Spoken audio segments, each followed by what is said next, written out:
The Minnesota Frost go back-to-back. Plus, who do we think will be protected in the upcoming expansion draft? This is the Women's Hockey Report presented by Locked On NHL. Your weekly look at the world of women's hockey. From the PWHL to the international stage, it's the Women's Hockey Report on the Locked On Podcast Network. Your team every day. Hello, women's hockey fans. Welcome to another episode of the Women's Hockey Report, part of the Locked On NHL channel, which is part of the Locked On Podcast Network. Erica L. Ayala here alongside Rachel Donner. And oh man, we have crowned the next champion, which happens to be the same champion from last year. And the Minnesota Frost got it done. Overtimes in every single game, Rachel, just like we had jokingly predicted. But of course, that's exactly what we got. The score lines were the same. We're going to get into all of that. We're going to talk about craziness. We're going to talk about the PWHL Vancouver GM, who of course got hired immediately after we stopped recording our last episode. And then we're going to talk about the PWHL protected list. I should say that's coming ahead of the expansion draft. And then in a later episode, we'll give our picks for who we think Vancouver and Seattle should take in the expansion draft. But, how are you feeling after a whirlwind final? Second verse, same as the first, I guess. Right. But it's very, very interesting that's how it turned out with that 2-1 score line for every single game. Like, what? I'm sure somebody has done the math out there with the statistical odds of that happening. But it's got to be astronomical. Yeah, that's insane. I mean, we saw fantastic performances. These two teams that at times really looked like they were struggling in the regular season found their stride and gave us a fantastic final. So stick taps to you all. But ultimately, it is the Minnesota Frost who get the win. Like we told you, the scoreline was 2-1 for every single game, but the breakdown is Ottawa got that first game, Minnesota wins game 2, and then they win the game 3 and 4. It was game 3, Rachel, though, that took us into 3 overtimes, a triple overtime in this series. Yeah, I think it's interesting because we saw the extended overtime game in the previous round where Ottawa lost that pivotal game, but turned around and was able to find a way to win. And this time they couldn't do that. Couldn't do it. Yep. I mean, and we talked about the Mrazova injury, I one of the first things I reacted to as part of the reason there was such a breakaway for Minnesota in the game-winning goal is that she got leveled again. Like Katarzyna Mrazova really took a lot of hits. Brianne Jenner did an exit interview that they posted, and you could see like a cut right on her brow and the bruises on her arm. This was a knockdown, drag it out hockey series, and I personally loved it. I think there was so many underdog undertones for both of these squads, but let's get into how it happened. Of course, we continue to talk about Gwyneth Philips, and wouldn't you know, she won MVP. I was so irate at first that Ottawa had to stay on the ice, and like Tessa is great at banter. I love it. I think her comedic timing is great. And I was just like, oh my gosh, like all of these little quibs and stuff like that. Like that is the last thing that I would want to hear after just losing a 2-1 final in overtime. Right. I know. It made me feel so much better that they wanted to stay out there because they knew Gwen was getting the MVP award and they wanted to be out there to support her. And I was just like, I think you can endure being out there for that moment, for that reward and to support your teammate. Yeah, for sure. For me, it was just like, I mean, come on, Tessa, like, save it for when they leave the ice. Save it for when they leave the ice. But that's sport. What are you going to do? Minnesota won. And, Gwyneth Philips voted MVP 8 games. We talked about that. best goals against average with a 1.23. Hello, love that. A 9.25 save percentage. And, you know, on the one hand, you have to ask the question, right? Did the fatigue, did it set in? But from my eye test, Rachel, if Gwyneth Philips was fatigued, tired, completely gassed out, which would all be understandable, from my eye test, I didn't see it. No, I don't think she was. I think, if you look at the why and how the Frost won, I think the Frost were just able to get more offensive chances, especially last game, that the Chargers couldn't defend well enough, that they ran. The skaters were the ones that ran out of gas here. It was not Phillips. Yeah, I would agree. I would agree 100%. It was taking those opportunities. And we know, I mean, that's what a final is, right, Rachel? When you're competing for a championship, you have to empty the tank and then, find the little, dribbles that are still in there, the reserves. And that's exactly what Minnesota did. You had a note here about Ottawa on special teams in particular. Such a closely contested game.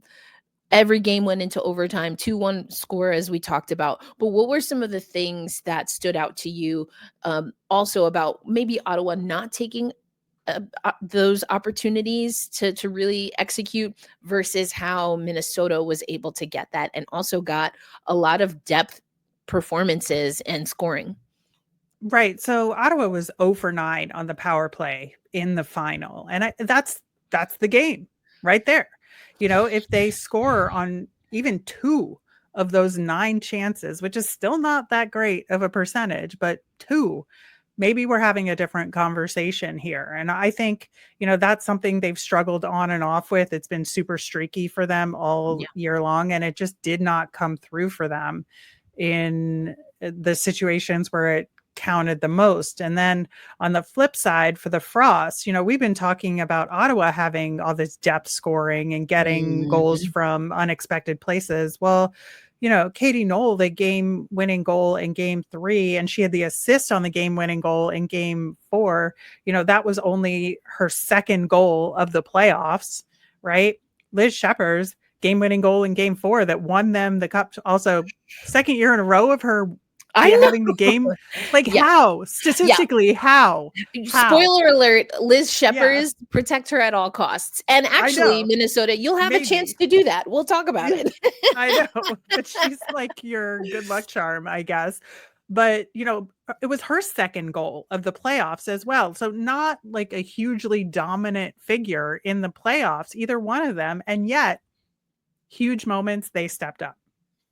I mean, and that's the name of the game. I think another storyline that we talked about on our last episode, and we've already alluded to this with Ottawa. Ottawa, they knew it was Phillips between the pipes, right?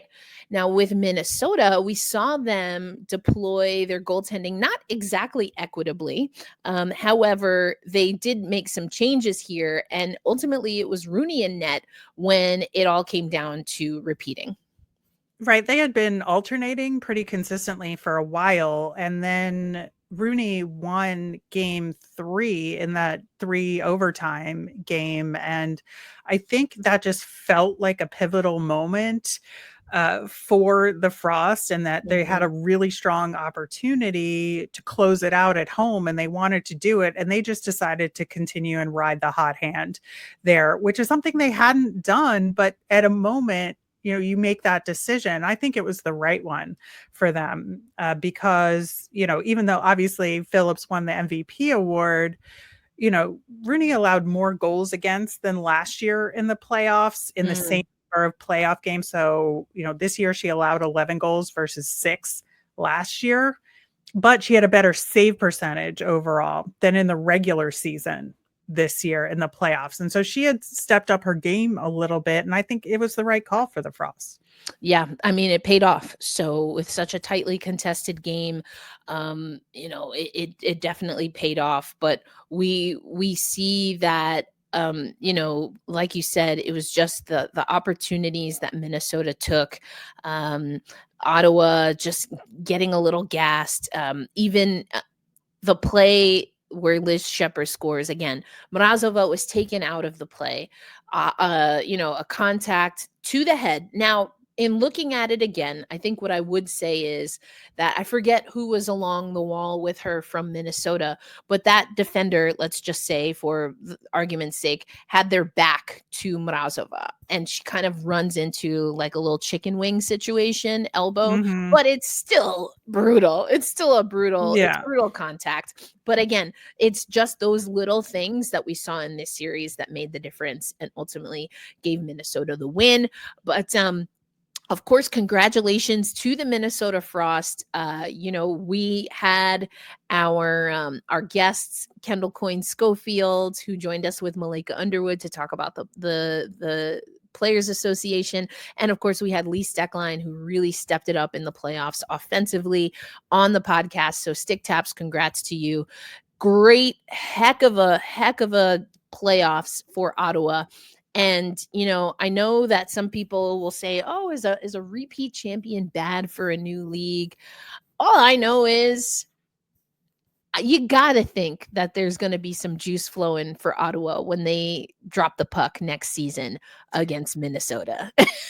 I think so, yes, but also again, we're going to talk about expansion and all of that. There's going to be a big reset because at that first Minnesota Frost game, there's going to be 4 players on their opposing team who won the cup with them this past year. 4. It's going to be crazy. Yeah, it is insane. And we're going to get into all of that coming up on today's episode of the Women's Hockey Report. The NHL playoffs are in full swing, and FanDuel is giving new customers an incredible way to get in on the action. Right now, when you join FanDuel and place your first $5 bet, you'll get $200 in bonus bets if that first bet wins. FanDuel makes it easy to stay in the game before puck drop and live with player props, performance trends, and same-game parlays. Fans have more ways than ever to play smart and win big, from three-pointers to steals and assists in the NBA or goals and assists in the NHL. FanDuel has so many ways to bet your favorite player props. And if you think someone's game's heating up, you can build that next bet around their play. And we have a Stanley Cup final matchup official now between the Florida Panthers and Edmonton Oilers. So get those bets in. And if you're new to FanDuel, it's the perfect time to sign up. You can head to FanDuel.com and place your first $5 bet. And if it wins, you'll get $200 in bonus bets. Make every moment more with FanDuel, official sports betting partner of the NBA.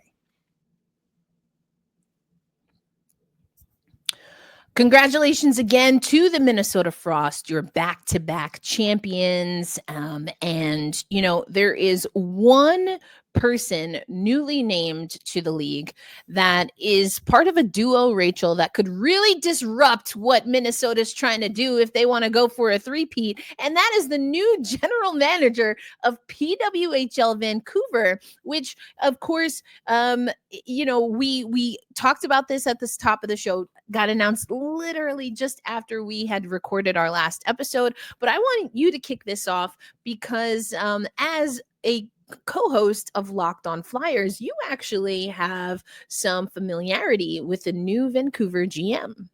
Yeah, Kara Gardner-Murray has been the head coach at Princeton since 2017. She's been with the program for 14 years, coaching the women's team there. And, they've won Ivy League championships. They've been in the Women's Frozen Four.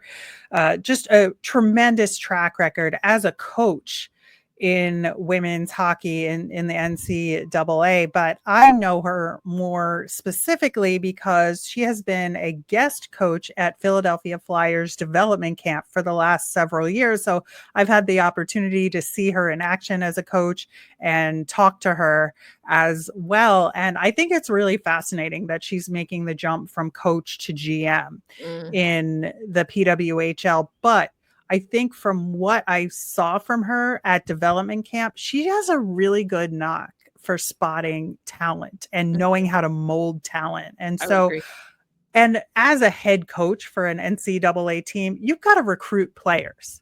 right? And so she has the experience to know what it's like to put together a team, because sort of being a GM is part of that head coaching job in a lot of ways in NCAA hockey. And so I don't think it comes out of nowhere. I think it's a really good step for her. And the fact that she has this strong experience of building and young talent and growing players and putting the right combinations of players together to find success, I think all of that will do well for her as she takes on this role. Absolutely. And I wanted you to lead with talking about your interactions with her at Flyers camp. I have been able to get to know, Maury through her work at Princeton, and pre-COVID.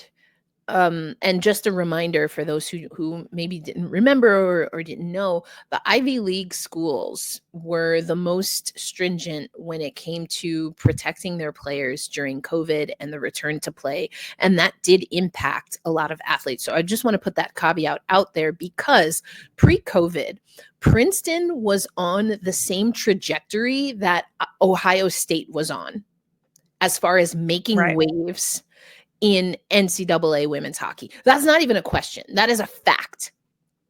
That is a fact. And then again, COVID disrupted that a little bit. Then you had Olympic years where players like Sarah Fillier, who is a Rookie of the Year candidate in the PWHL, where did she go, Rachel? Princeton. So I agree with what you said 100%. And we've seen proof positive of that. Princeton really became a powerhouse there for a little while of that next tier. WCHA teams have been dominating with very few exception for a long time. Clarkson is the exception. And now, and Princeton was really knocking at the door. And if we hadn't seen that disruption, especially again with the Ivy League doing things a little bit different than we saw throughout the country here in the United States, I do wonder. I mean, it's like the Oregon Ducks women's basketball team as well, coulda, shoulda, woulda, who knows? But now we get to see that with that additional experience and exposure to the NHL side of things. She knows the Hockey Canada system, has been involved there as a player, as a coach, things of that nature. From what I can tell is very well respected. And again, why not? Because of what she's been able to do. And so, yes, she might play spoiler to Minnesota and all of the rest of the teams, but it's something that we talked about. And it will go into our final segment, because we're going to break down, who is available to be protected for each of the teams. We talked about what Boston and Hillary Knight will decide. I thought it was interesting, although I believe she wouldn't be eligible to be taken by an expansion team. But I mean, Sarah Fillier, kind of same situation. Do you go back to a coach, now GM, that that that's someone that can build a team around you? Maybe it doesn't happen. I don't think per the rules, right, Rachel, it can happen with Fillier to Vancouver. But is that something that we keep an eye on in the future? Well, we're going to talk about what we think these GMs, that is the existing GMs, will do as far as their protected list. We're going to get into that as we close out today's episode of the Women's Hockey Report.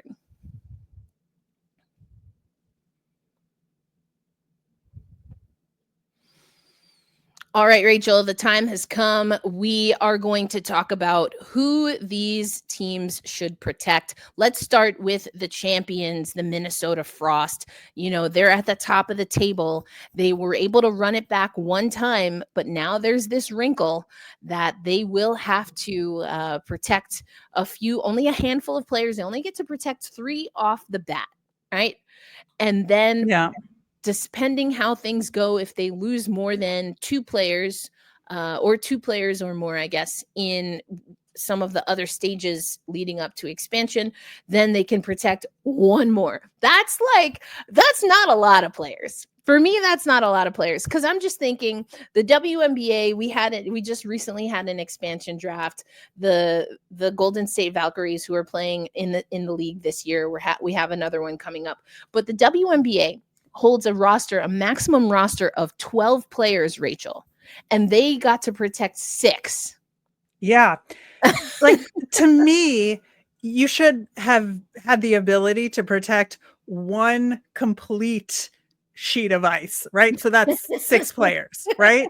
Right. To me, right? Yeah. 3, that's like, it's brutal. It's absolutely That's a forward brutal. line. I know. That's it. I know.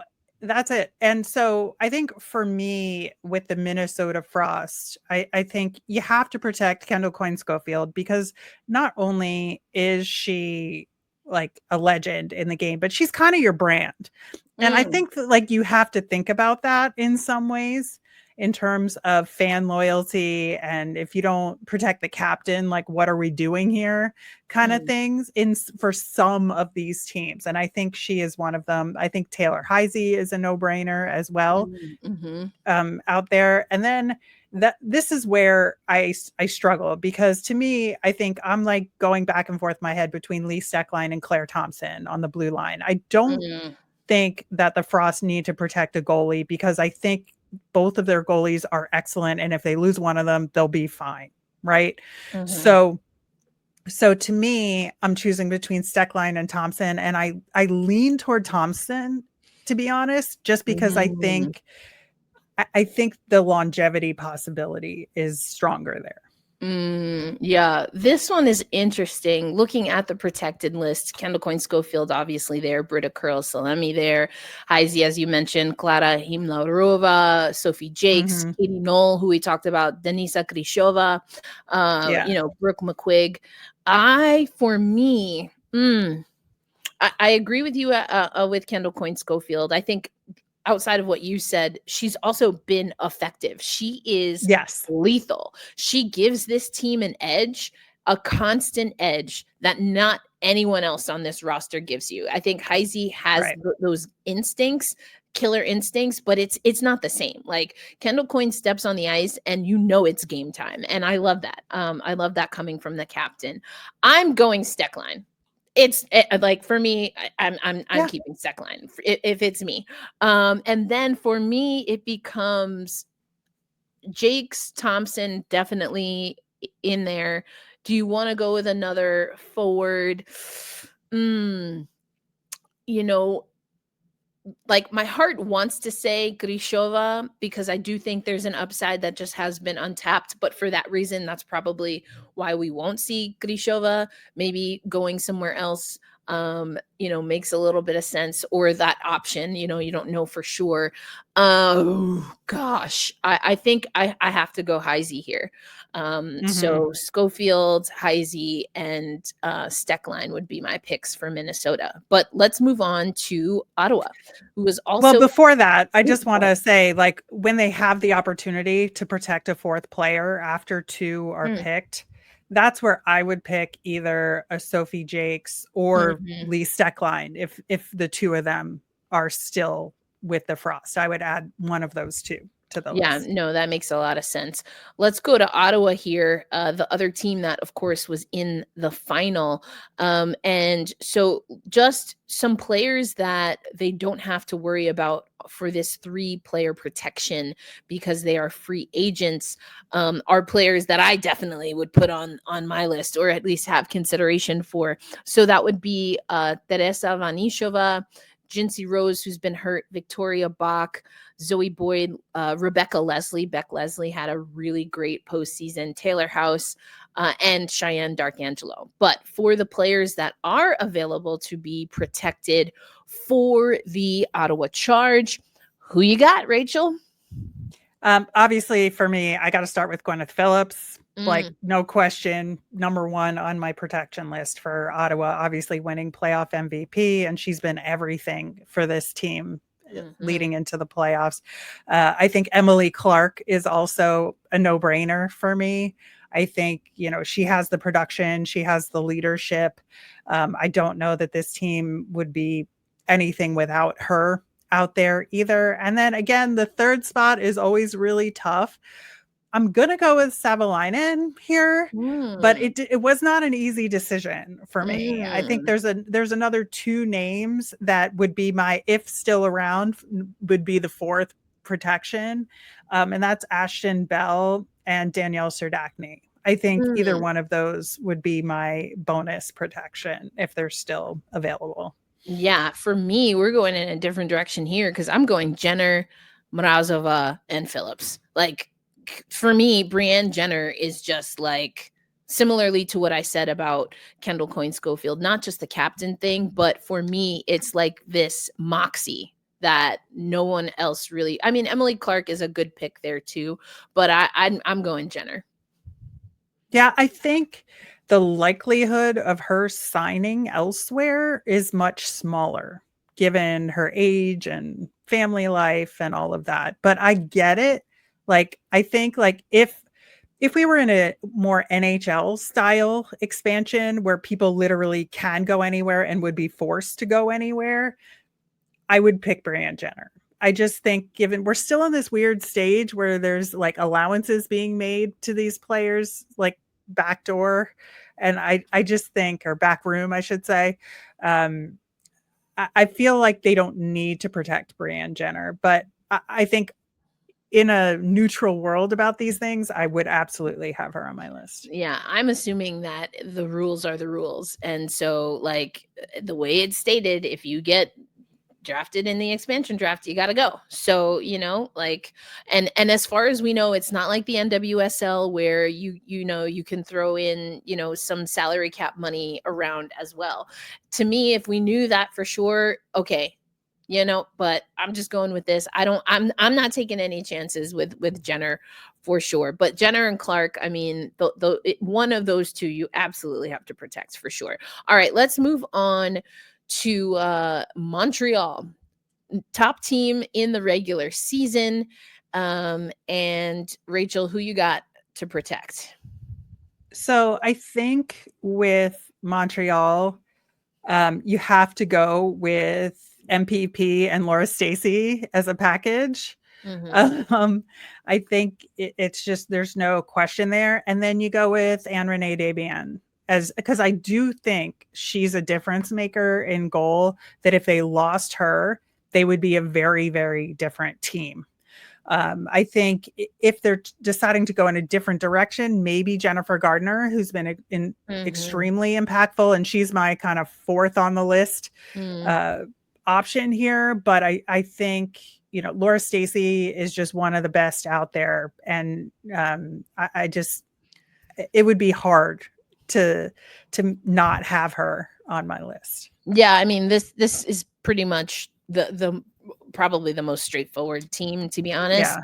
I will say one thing that I found interesting, as an aside, is that Amanda Kessel is available to be protected, and that goes to Kessel has not played in the PWHL, but the Montreal Victoire have her rights. Now, the caveat with Kessel, even though she did put her name into the draft last season, is that, of course, she's starting to move up in the ranks when it comes to the NHL and working there. And so are we ever going to see Kessel play professional women's hockey again?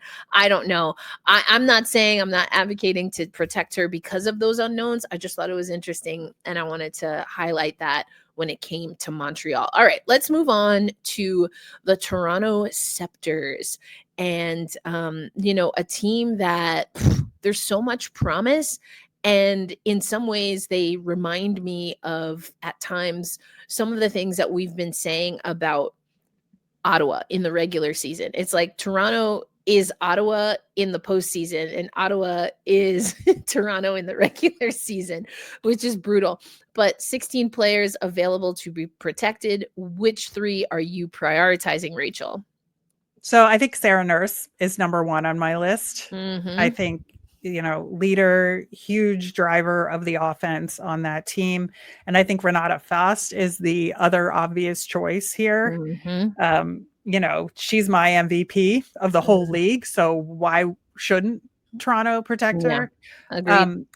I think I'd be tempted to go Kristen Campbell, but I think they can figure out a new goaltending situation and not have much be different. So to me, and this is where I'm kind of a little bit on the chaos agent side of things, I think in theory, the right answer is Daryl Watts, but also I want Daryl Watts to go somewhere else and see what she can do there. So I'm picking Blair Turnbull for that reason. Interesting. I do agree with you. The obvious answer for me is Daryl Watts. I did find it interesting that there was a article in the Athletic that actually picked Watts, Turnbull, and Fost, and not Sarah Nurse.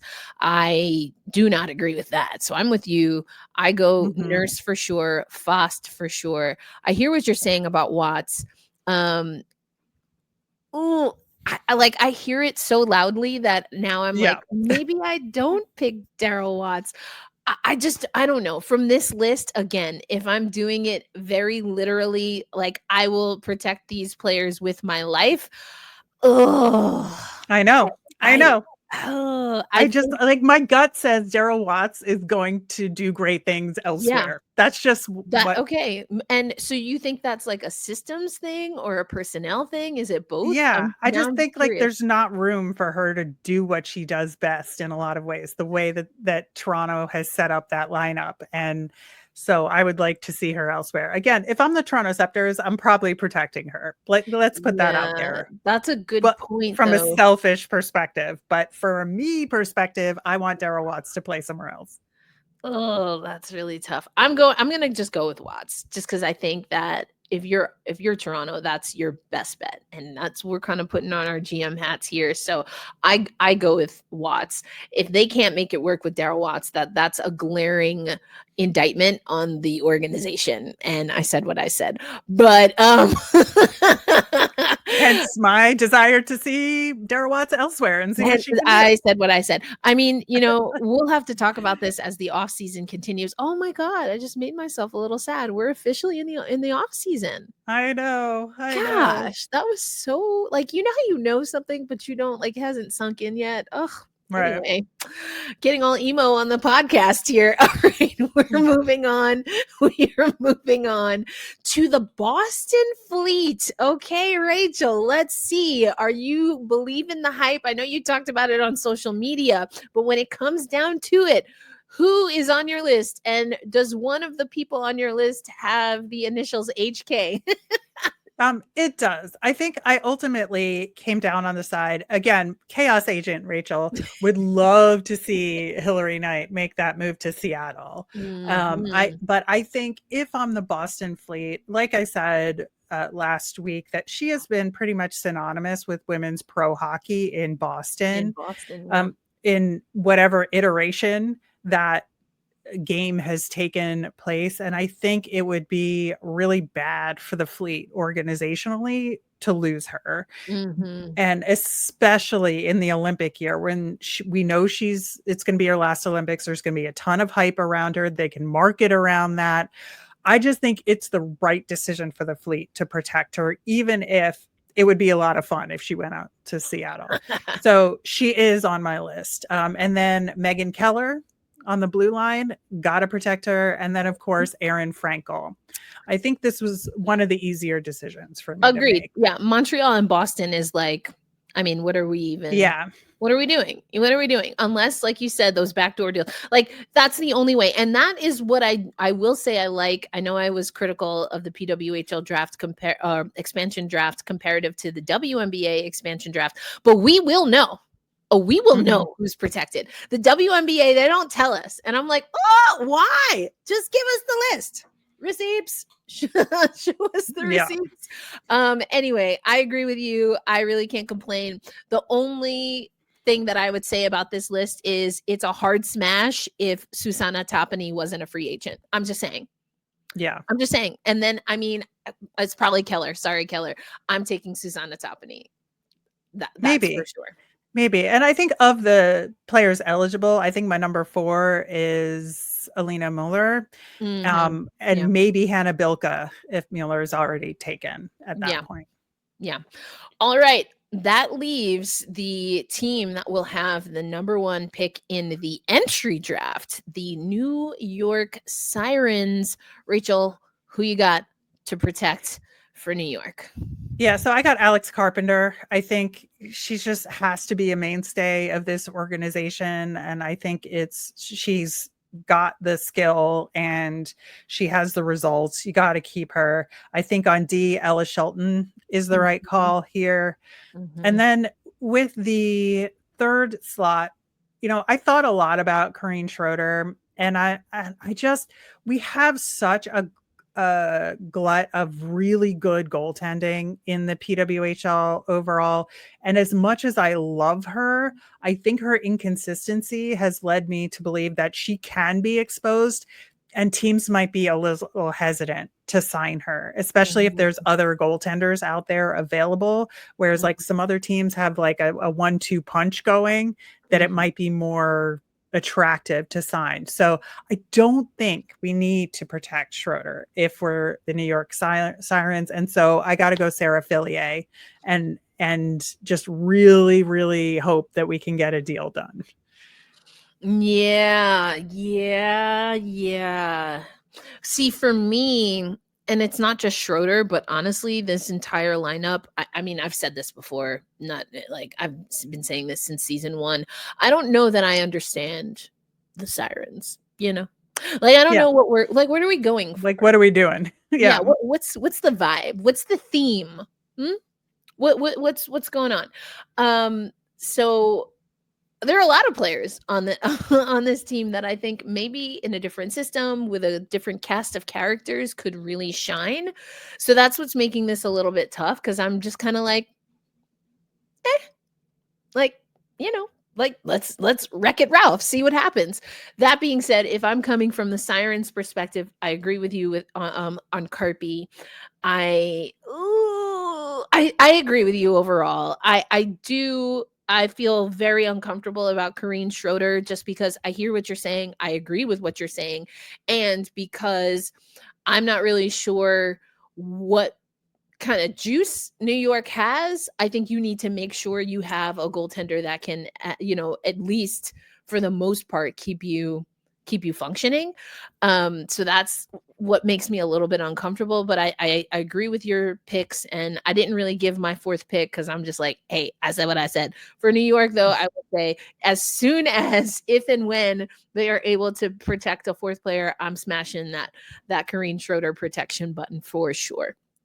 For sure. Yeah, I think that's fair. And I think Abby Rock is my other option for that. Yeah. Abby Rock. Yeah, it's just like the names. You're like, how do you not protect Abby Rock? How do you not protect Corinne Schroeder, Fillier, Shelton? And